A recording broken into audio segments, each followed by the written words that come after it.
Are you looking for a way to hide likes on your Facebook posts or the posts of others? In this video, I will show you how to hide likes on Facebook so that no one else can see them.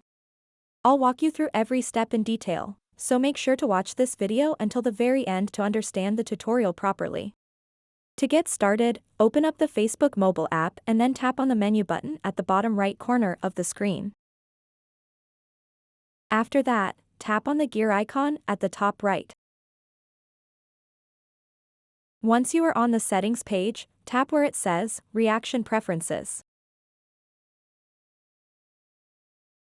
So now you have the ability to hide reactions or likes on posts from others or on your own posts. If you want to hide likes on your posts, simply toggle this on. And if you want to hide likes on other people's posts, simply toggle this on. This is exactly how you can hide likes on Facebook. So that wraps up this tutorial. If you have any questions about this whole process, please let me know in the comments section below. And if this video helped you out, please give it a big thumbs up and subscribe to this channel for more tutorial videos like this one. Thank you so much for watching and have a good day.